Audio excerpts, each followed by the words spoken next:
Bismillahirrahmanirrahim. Alhamdulillahi Rabbil Alamin.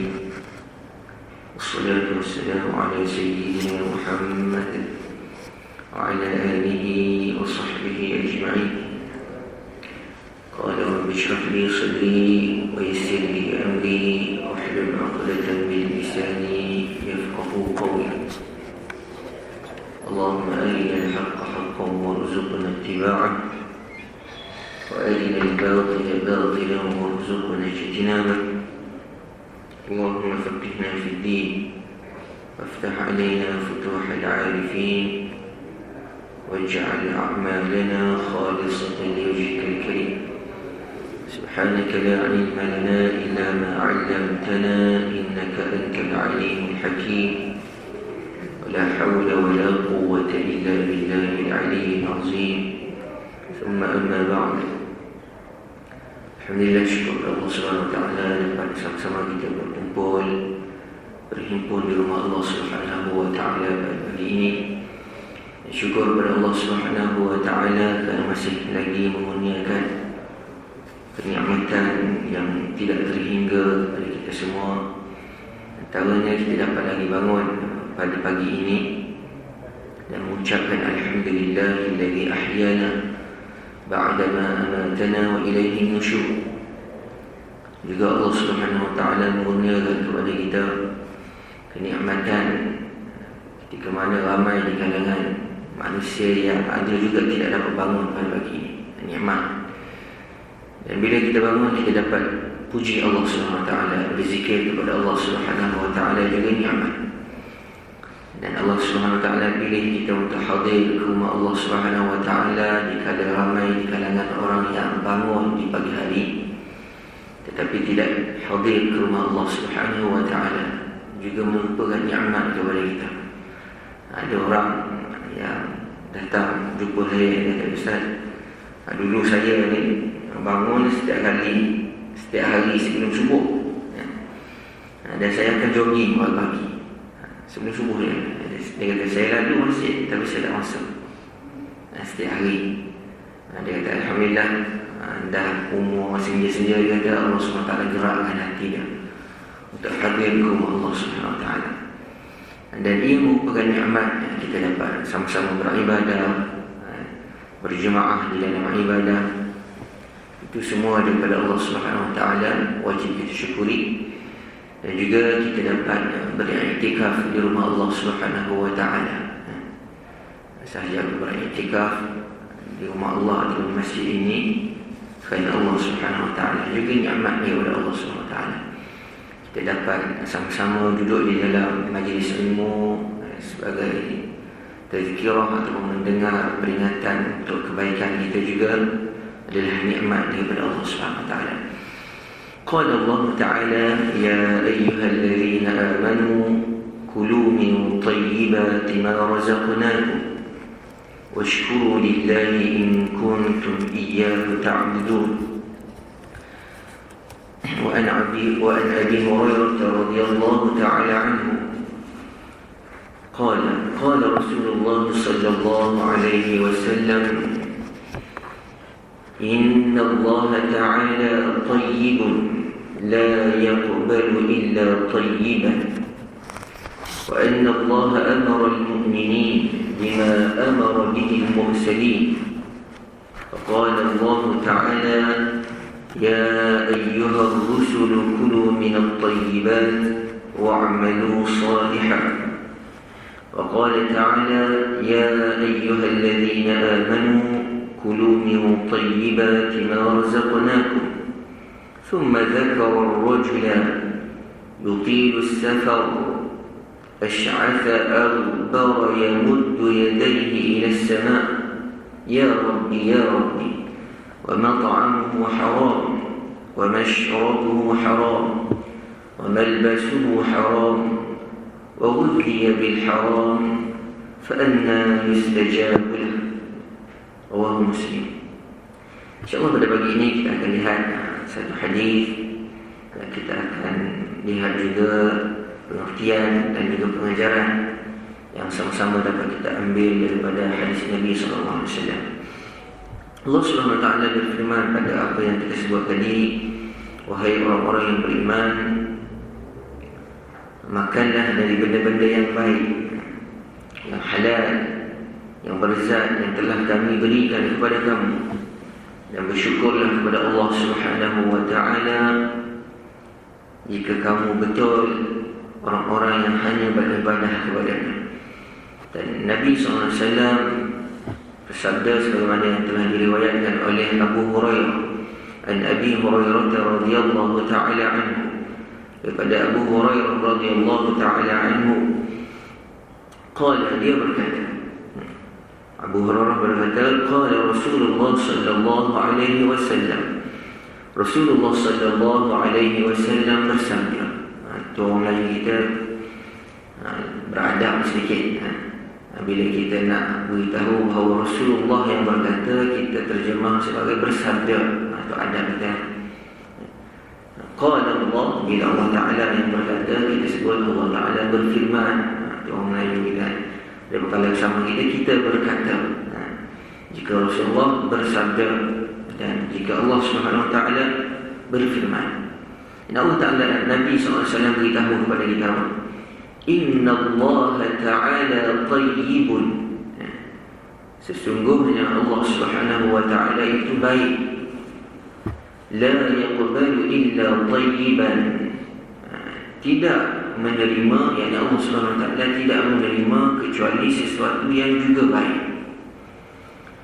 Wa inna Allah amara al-mu'minin, sesungguhnya Allah Subhanahu wa ta'ala telah memerintahkan orang-orang yang beriman, kama amara bihi al-mursalin, sebagaimana dia telah memerintahkan para rasulnya alaihi wassalatu wassalam, dengan firman Allah Subhanahu wa ta'ala, ya ayyuhar rusul, wahai rasul-rasul, wahai para rasul, kulu minat tayyibat, makanlah daripada perkara-perkara yang baik, wa'amalu salihah, dan beramallah dengan amal yang salih. Wa qala Allah Ta'ala, dan juga Allah Subhanahu wa ta'ala berfirman, ya ayyuhalladzina amanu, wahai orang-orang yang beriman, yakni kita semua, kulu min tayyibati ma razaqnakum, makanlah daripada perkara-perkara yang baik yang telah kami rezekikan kepada kalian. Kemudian beliau, yakni Nabi SAW, menyebutkan, summa dzakara ar-rajula yutilu as-safar. Nabi SAW setelah baca potongan ayat Quran tadi, Nabi SAW menyebut ada seseorang yang melakukan perjalanan yang jauh, ash'atha aghbar, yang mana beliau itu dalam keadaan yang kusut masam, tidak terurus kerana jauhnya perjalanan. Ash'atha aghbar, dan juga rambutnya berdebu kerana perjalanan yang jauh. Yamuddu yadayhi ila as-sama', dia mengangkat kedua tangannya ke langit. Itu kiblat apabila kita hendak berdoa, bila kita nak salat, menghadap kepada Kaabah al-Musharrafah. Bila nak berdoa, kita mengangkat kedua tangan kita ke langit. Kiblat bagi doa adalah ke langit. Kiblat untuk salat ke Kaabah. Kiblat hati kita hanya kepada Allah SWT. Yamuddu yadayhi ila as-sama', dia mengangkat kedua tangannya ke langit, yakni dia berdoa kepada Allah, ya Rabbi, ya Rabbi, wahai Tuhanku, wahai Tuhanku. Nabi SAW sebut keadaannya, wa mat'amuhu haram, padahal makanan yang dia makan adalah daripada sumber yang haram. Wa mashrabuhu haram, minuman yang dia minum adalah daripada sumber yang haram. Wa malbasuhu haram, dan pakaian yang dia pakai daripada sumber yang haram. Wa ghudhiya bil haram, dan banyak dalam keperluan hariannya dipenuhi daripada sesuatu yang haram. Dan Nabi SAW sebut fa'anna yustajabu lah, maka bagaimana doanya akan dikabulkan oleh Allah SWT. Jadi dalam hadis ini dapat kita lihat Nabi SAW sebut suatu kemuliaan kepada orang mukmin. Sebelum itu Nabi SAW menyatakan bahawa Allah SWT ini adalah suatu zat yang baik, yang tidak menerima kecuali perkara yang baik. Jadi jika seseorang itu nak melakukan amalan-amalan yang baik, sebagai contoh untuk bersedekah, mestilah daripada sumber yang baik, yang halal. Allah SWT tidak terima jika kita melakukan perkara yang baik, sebagai contohnya untuk bersedekah, tetapi kita ambil daripada uang yang haram, kita curi sebagai contoh, rasuah dan segala perkara yang haram, dan kita buat daripada perkara tersebut perkara yang baik yang kita rasa, tetapi Allah SWT pada hakikatnya tidak menerima amalan kita. Dan Allah SWT hanya menerima perkara yang baik. Jika kita nak bersedekah adalah perkara yang baik, mestilah sumber kita itu daripada perkara yang baik. Dan jika kita tidak ada wang untuk bersedekah sebagai contoh, tidak ada masalah, kerana sedekah adalah perkara yang sunat.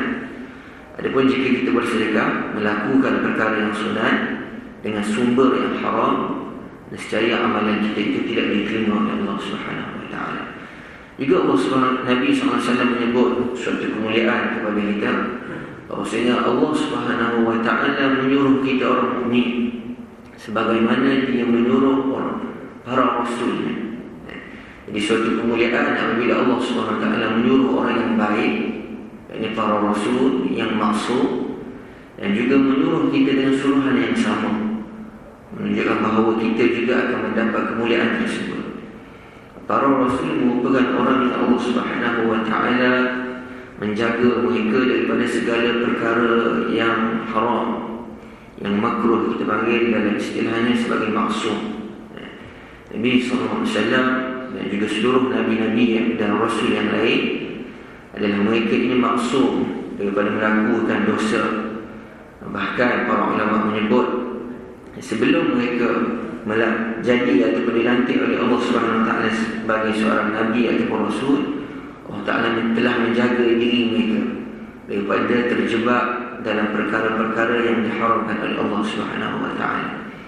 Sebagaimana Nabi kita Muhammad SAW menerima wahyu pada umur yang ke-40, tetapi sebelum itu Nabi tidak pernah menyembah berhala, tidak minum arak, tidak melakukan perkara-perkara yang menindas seorang dan sebagainya. Itu para Nabi, para Rasul. Dan apabila kita melakukan perkara yang dibuat oleh para Nabi dan juga Rasul, itu suatu kemuliaan yang Allah SWT nak beri kepada kita. Dan Allah SWT firman apa kepada para Rasul? Ya ayyuhar rusul, wahai Rasul-Rasulku, kulu minat tayyibat, makanlah daripada perkara yang baik, wa'malu salihan. Allah Ta'ala firman kepada orang yang beriman, ya ayyuhalladzina amanu, kulu min tayyibati ma razaqnakum. Benda yang sama yang Allah SWT suruh kepada para Rasul, juga kepada orang yang beriman. Tapi jika kita balik sedikit ayat yang sebelum itu, Allah Ta'ala firman, ya ayyuhan nas, wahai manusia, ya ayyuhan nas kulu mimma fil ardi halalan tayyiban. Wahai manusia, makanlah daripada apa yang ada di bumi yang halal dan juga yang baik. Ini dapat kita bezakan di situ bila Allah Ta'ala menyuruh manusia, tak kira lah kamu beriman atau tidak, Allah SWT suruh mereka supaya makan perkara yang halal dan juga yang baik. Adapun bila menyuruh orang mukmin dan juga para rasul, Allah Ta'ala sebut terus, ya ayyuhallazina amanu kulu min tayyibat. Allah Ta'ala tidak menyebut halal. Kerana apa? Para ulama memberitahu kepada kita, jika seorang itu benar-benar beriman kepada Allah Subhanahu wa Ta'ala dengan keimanan yang tinggi, Nescaya dia tidak akan mencari ataupun tidak akan makan, minum kecuali perkara itu halal. Oleh kerana itu Allah Ta'ala tak suruh makanlah yang halal, tak. Allah Ta'ala suruh cari makan yang baik. Dan juga dapat kita lihat daripada hadis tersebut, setelah Nabi SAW menyebut tentang Allah Ta'ala ini baik, tidak menerima kecuali perkara yang baik. Antara perkara yang baik adalah makan daripada perkara-perkara yang baik. Dan Nabi SAW menyebut suatu kisah yang berlaku kepada seorang lelaki yang mana dia melakukan perjalanan yang jauh. Bila melakukan perjalanan yang jauh ini salah satu daripada asbab mustajabnya doa seseorang itu. Bila kita musafir, ambil peluang ini untuk kita banyakkan berdoa, baik hajat dunia kita ataupun hajat akhirat kita. Mohon kepada Allah Subhanahu Wa Taala kerana kita telah berada pada suatu masa yang Allah Subhanahu Wa Taala mudah untuk mustajabkan doa kita. Doa yang untuk mustajab ada beberapa perkara. Pertama, orang yang memohon doa tersebut. Jika orang itu dekat dengan Allah, orang itu kita panggil disayangi, dikasihi oleh Allah, mudah untuk dimustajabkan doa tersebut. Dan mudahnya mustajab ini juga berlaku pada tempat, kerana ada barakah pada tempat tersebut.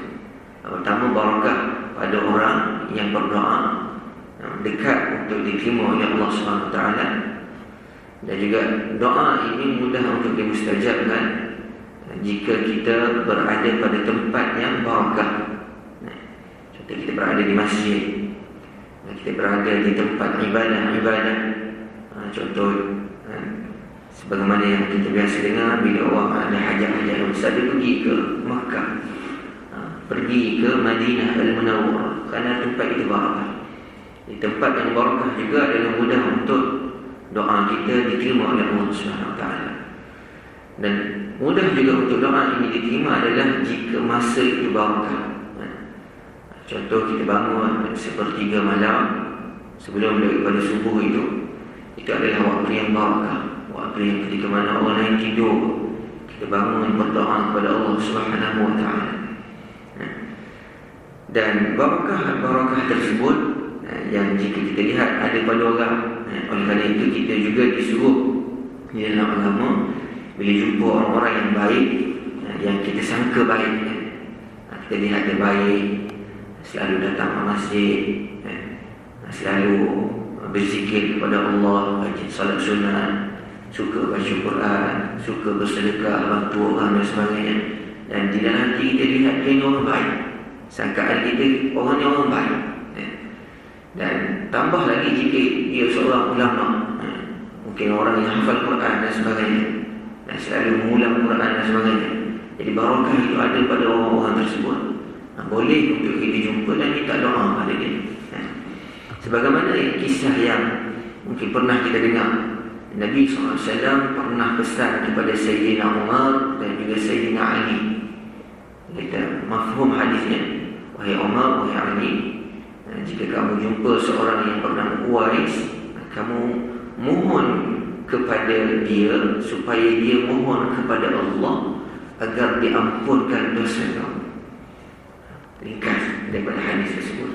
Dan para ulama sebut bahawasanya kedudukan martabat Sayyidina Umar dan Sayyidina Ali ini lebih tinggi daripada Uwais Al-Qarni. Sebab Uwais Al-Qarni ini bukan sahabat, dia kita panggil sebagai kibar tabi'in yang hebat. Walaupun dia hidup sezaman dengan Nabi SAW, dia tinggal di Yaman, dan diriwayatkan dia pernah datang ke Madinah Al-Munawwarah untuk bertemu dengan Nabi SAW. Bila dia sampai rumah Nabi, Nabi tak ada. Dan dia tak boleh tunggu lama sebab dia kena balik, sebab dia jaga umatnya. Oleh kerana itu dia tidak sempat bertemu Nabi SAW. Jadi dia tidak dikira sebagai sahabat, kerana sahabat ini syarat dia beriman kepada Allah, kepada Nabi SAW, dan mesti dia melihat Nabi ataupun Nabi lihatnya. Kenapa kita sebut mesti dia lihat Nabi ataupun Nabi lihat dia? Itu para ulama sebut bila Nabi lihat itu lebih utama. Sebab ada di kalangan para sahabat yang buta. Abdullah ibn Maktum, jika kita lihat ta'rif yang biasa kita dengar, beriman kepada Nabi dan juga melihat Nabi, barulah dikira sahabat. Tapi jika kita gunakan ta'rif itu kepada sahabat Nabi yang buta, secara dia tidak jadi sahabat. Tapi tak. Para ulama sebut beriman kepada Nabi dan Nabi lihat. Contohnya. Dan Uwais al-Qarni tak pernah lihat Nabi dan Nabi tak pernah lihat dia. Tapi Nabi sebut tentang dia, seorang yang sangat masyhur di langit Allah Subhanahu wa taala, tidak dikenal oleh manusia. Dan bila Nabi SAW wafat, Sayyidina Umar dan Sayyidina Ali berlalu beberapa tempoh musim haji. Nabi SAW pada musim haji, sebab biasa musim haji ni orang kumpul untuk melakukan haji dan ziarah kepada makam Nabi SAW. Dan bila begitu, beberapa musim haji, Sayyidina Umar dan Sayyidina Ali akan jumpa jemaah haji, tanya sekian-sekian. Dan pada cerita suatu musim haji, dia kata siapa daripada kabilah daripada Yaman, dan selain daripada yang datang dari Yaman, sila duduk. Jadi yang datang daripada Yaman saja yang berdiri. Sayyidina Umar lagi tanya, siapa yang daripada kabilah yang sekian, selain daripada itu duduk. Jadi semua duduk, kecuali kabilah yang dimaksudkan oleh Sayyidina Umar. Jadi Sayyidina Umar datang jumpa mereka. Sayyidina Umar tanya, afikum Uwais, adakah di kalangan kamu ini orang yang bernama Uwais? Mereka kata, wahai Amirul Mukminin, kami tak kenal siapa itu Uwais. Ni semua jemaah ni. Sayyidina Umar kata, ni semua jemaah kamu, tak ada Uwais. Kami tak kenal Uwais itu siapa, wahai Amirul Mukminin. Cuma ada seorang yang datang bersama kami untuk menunaikan haji, dan dia kami tugaskan untuk jaga unta-unta dan juga kuda-kuda kami, dan dia berada di sana. Jadi Sayyidina Umar kata, itulah Uwais. Dan dia pergi, sebab manusia tak kenal, bahkan golongan ataupun puak dia sendiri tak kenal. Dia seorang yang dekat dengan Allah SWT. Bila Sayyidina Umar dan Sayyidina Ali datang bertemu dengan Uwais, ketika itu dia tengah salat di bawah pokok, dan Sayyidina Umar, Sayyidina Ali tunggu sehingga dia selesai salat. Dan Sayyidina Umar dan Sayyidina Ali beritahu apa yang dipesan oleh Rasulullah, minta supaya Sayyidina Uwais berdoa kepada Allah agar Allah mengampunkan Sayyidina Umar dan Sayyidina Ali. Dan para ulama sebut kedudukan martabat Sayyidina Umar dan Sayyidina Ali lebih tinggi daripada Uwais, sebab mereka sahabat lebih mulia daripada tabi'in.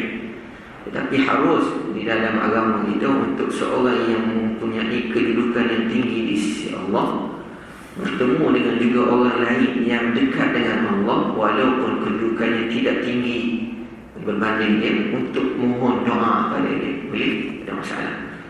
Apatah lagi jika orang yang bertemu itu lebih tinggi kedudukan yang kita sangka, sebab hakikatnya kita tak tahu. Kita sangka dia tinggi kedudukan di sisi Allah, elok untuk kita jumpa dan minta dia doa pada kita. Kenapa? Mungkin ataupun mudah untuk dimustajabkan oleh Allah SWT.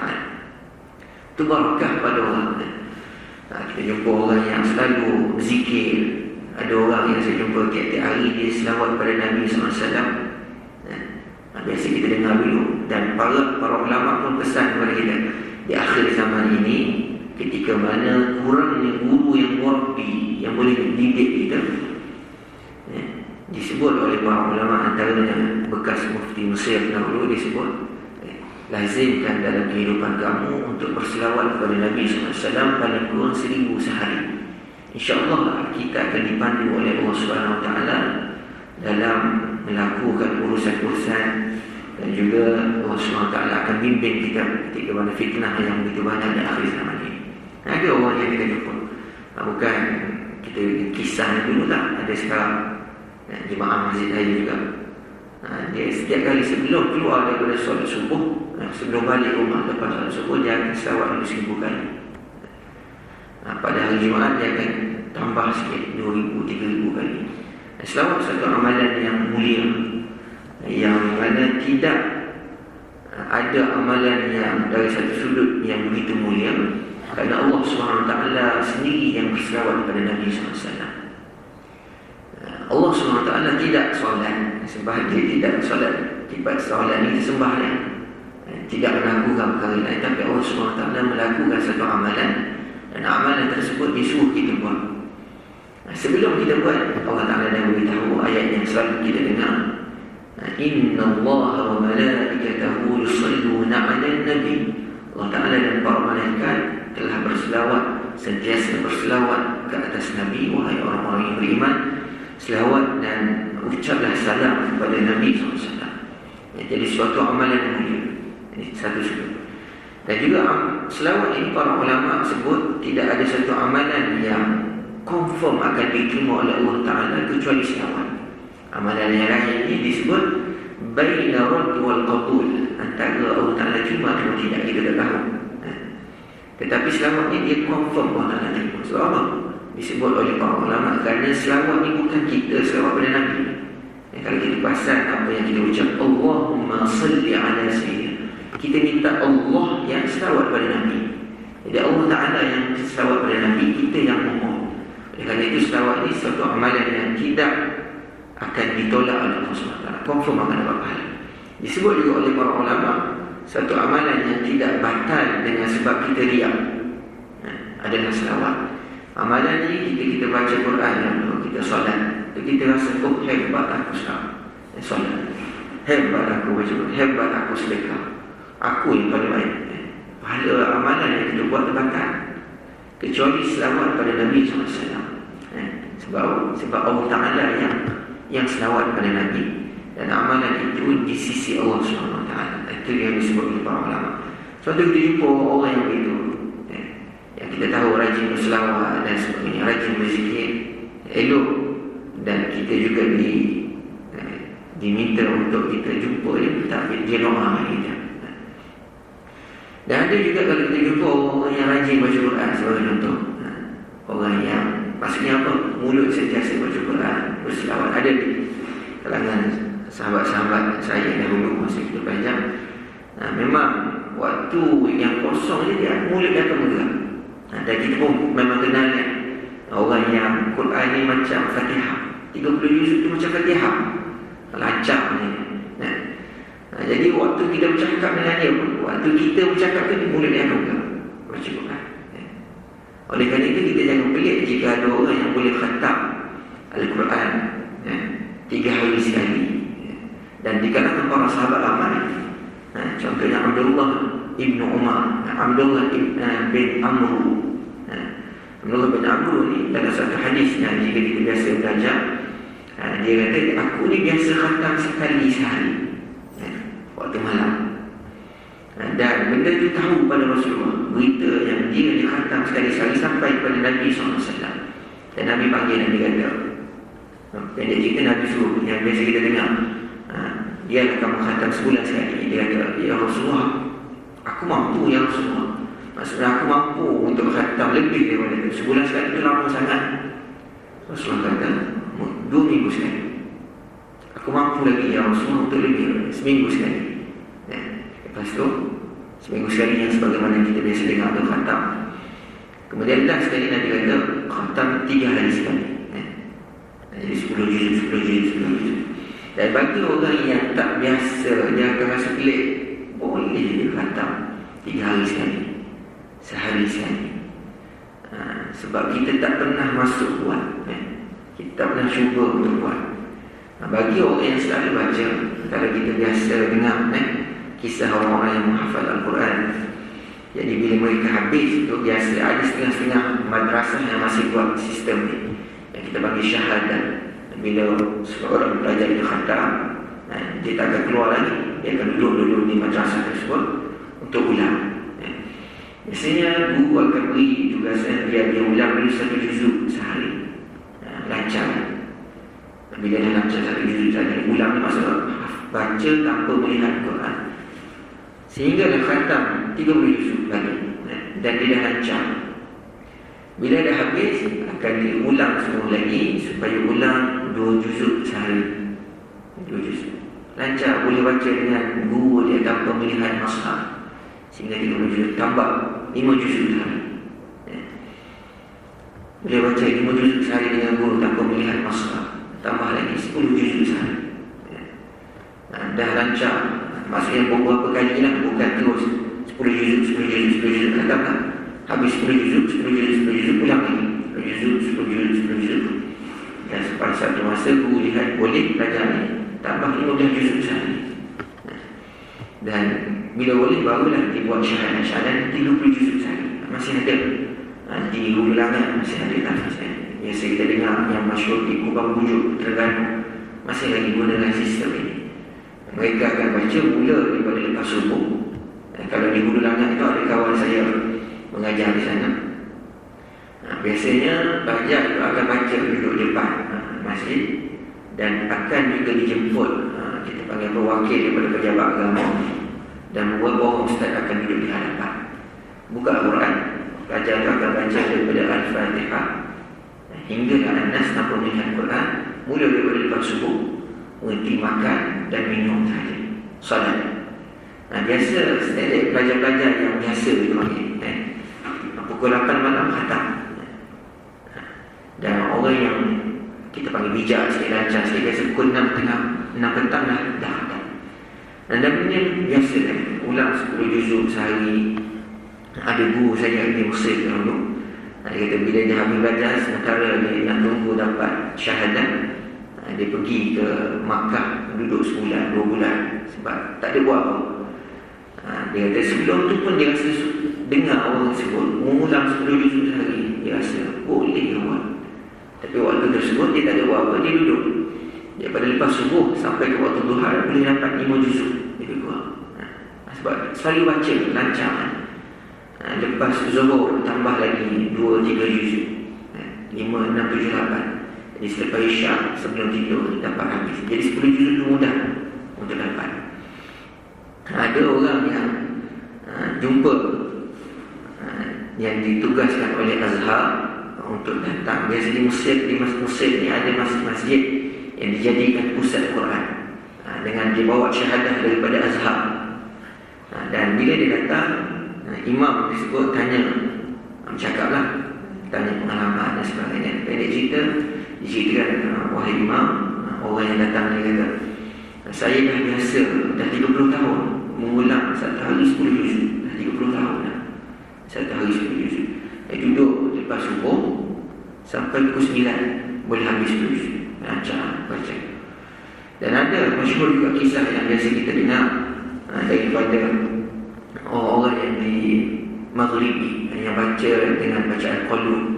Mereka boleh khatam Quran 6 jam. Wallahu a'lam bagaimana. Tapi kisah khatam Quran daripada lepas subuh sampai ke pukul 6 petang tu masih dibuat di satu tahfiz di Hulu Langit. Jadi orang yang banyak baca Quran ini, kalau kita jumpa, kita juga boleh untuk minta doa pada dia. Sebab mulutnya sentiasa berzikir kepada Allah SWT, dekat untuk doa itu dimustajabkan oleh Allah SWT. Dan kefahaman daripada hadis kita itu adalah pertamanya, Allah SWT ini suatu zat yang mulia, yang suci, yang tidak ada kekurangan, yang baik, yang indah, dan dia tidak menerima kecuali perkara-perkara yang indah sahaja. Dan juga disebut oleh Nabi SAW daripada hadis tersebut, sebagaimana yang kita mafhumnya, tidak boleh kita melakukan perkara-perkara yang baik daripada sumber yang haram. Sebagai contoh, kalau kita ambil pakaian yang curi dan kita solat kita itu diterima. Maksudnya apa? Solat itu tidak akan, maksudnya di akhirat nanti kita tidak akan diazab kerana tidak solat. Sebab kita solat, tapi pakaian yang kita guna untuk solat adalah pakaian yang dicuri sebagai contoh, pahala tidak ada. Allah Ta'ala tak akan beri pahala. Jadi beza di antara amalan diterima dan amalan sah dan amalan diterima lain. Amalan sah maksudnya kita tak akan ditanya di akhirat, kenapa kamu tak solat? Sebab amalan yang kita buat tu dah sah, cukup syarat dan sebagainya, rukun. Tetapi amalan diterima itu satu benda yang lain, mesti ada adab-adabnya dan sebagainya. Juga daripada hadis tersebut dapat kita lihat bahawasanya melakukan perbuatan yang haram dalam seharian hidup kita ini menyebabkan doa kita terhadap daripada diterima oleh Allah. Dan juga Allah Subhanahu Wa Taala menyebut bahawa orang-orang yang sentiasa melakukan perkara yang haram, tidak berdoa kepada Allah, doanya tidak dimustajabkan, tidak diterima oleh Allah. Cuma kadang-kadang kita lihat orang yang tak pernah nampak datang masjid pun, kita tahu ada orang tu buat jahat dan sebagainya, tapi hidup senang kita nampak. Itu kita panggil sebagai istidraj. Dengan nikmat tersebut dia makin leka kepada Allah, dan suatu masa Allah Ta'ala akan sentap nikmat tersebut daripada dia, dan ketika itu tak sempat untuk dia berdoa, mohon ampun dan sebagainya. Dan juga Allah SWT, Nabi SAW sebut pengajaran daripada hadis tersebut, makan perkara yang haram ini dapat merosakkan amal kita dan menjadi penghalang diterimanya amal perbuatan. Bukan saja doa kita tak terima, menyebabkan juga hati kita atau amalan yang kita lakukan tidak diterima oleh Allah SWT, menyebabkan hati kita keras dan sebagainya. Oleh kerana itu, bila kita dalam khusus mendidik anak-anak, pastikan makanan yang kita beri kepada mereka itu daripada sumber yang halal. Kalau tidak, hati akan keras. Dan juga Allah SWT, Nabi SAW sebut, yang dapat kita fahami daripada hadis tersebut adalah seorang hamba akan diberi ganjaran jika memakan sesuatu perkara yang baik, yang halal, yang berzat dan sebagainya. Dan bila kita makan daripada perkara yang baik, yang barakah, Allah Ta'ala akan beri kekuatan daripada perkara tersebut untuk kita beramal yang baik. Jika kita lihat ramai orang ini dapat makan, minum, cukup makan, minum dia, tapi tak ramai orang yang dapat ibadah tunai, ibadah kepada Allah. Tapi jika makan barakah, makanan kita itu barakah dan sebagainya, dengan makanan itu mudah untuk kita, ringan untuk kita melakukan amal ibadah kepada Allah SWT. Jadi jika dalam kehidupan kadang kita rasa suka untuk kita buat amal, kena cek balik makan, minum kita. Mungkin kita panggil apa? Makanan itu bukanlah kita ambil daripada sumber yang haram, maksudnya bukan kita curi dan sebagainya, tetapi takut orang yang menjual itu daripada perkara yang tak baik. Maksudnya kita juga disuruh dari sudut agama, pertama cari yang halal, yang baik. Dan boleh juga jika kita ada pilihan, belilah daripada orang yang baik. Kalau kita ada kedai A, kedai B, kedai A selalu datang masjid, selalu kita kenal dia orang yang sentiasa solat dan sebagainya. Ada pun kedai B mungkin tidak tutup aurat dan sebagainya. Kalau ada pilihan, boleh kita pilih daripada kedai yang baik. Kenapa? Barakah juga ada di situ. Mungkin dia masak, dia baca bismillah. Kalau secara zahir kita lihat orang ni, mungkin Allah Alam kita tak tahu, tapi secara zahirnya mungkin dia mungkin terlupa dan sebagainya. Dan itu perkara-perkara yang boleh kita lihat dan boleh kita jadikan panduan dalam kehidupan kita, iaitu mencari perkara yang halal dan pastikan sumber kita itu daripada sumber yang halal. Dan juga kita kena ajar kepada anak isteri kita bahawa mencari yang halal dan juga yang baik itu suatu benda yang disuruh di dalam agama, kerana dia akan berkait dengan amal ibadah kita, berkait dengan doa kita, berkait dengan amalan kita. Oleh kerana itu, jadilah kita orang yang sentiasa berusaha untuk mencari perkara yang halal dan juga perkara yang baik. Perkara yang baik itu masuk terus yang halal, supaya amalan ataupun doa-doa kita diterima oleh Allah SWT, dan amalan-amalan kita juga diterima oleh Allah SWT. Dan semoga Allah SWT berikan kebahagiaan, kejayaan kepada kita hingga ke akhirat. Dengan secukup sekadar itu, semoga Allah SWT mengampuni dosa kita dan memberi kekuatan kepada kita untuk mencari rezeki yang halal, dan juga kita berusaha untuk istiqamah di atas perkara tersebut. Dan kita tutup dengan tasbih kafarah dalam surah Al-Asr. Subhanakallahumma wa bihamdik, asyhadu an la ilaha illa anta, astaghfiruka wa atubu ilaik. Bismillahirrahmanirrahim. Wal 'asr, innal insana lafi khusr illa alladhina amanu wa 'amilus salihati wa tawassaw bil haqqi wa tawassaw bis sabr. Bismillahirrahmanirrahim. Alhamdulillahi rabbil alamin. Wassalatu wassalamu ala sayyidina Muhammadin wa ala alihi wa sahbihi ajma'in. اللهم اجعل جمعنا هذا جمعا مرحوما وتفرقنا من بعده تفرقا معصوما. اللهم إنا نعوذ بك من البرص والجنون والجذام ومن سيء الأسقام.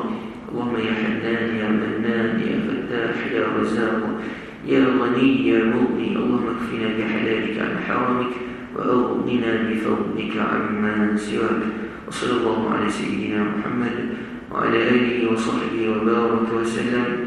سبحان ربك رب العزة عما يصفون وسلام على المرسلين والحمد لله رب العالمين.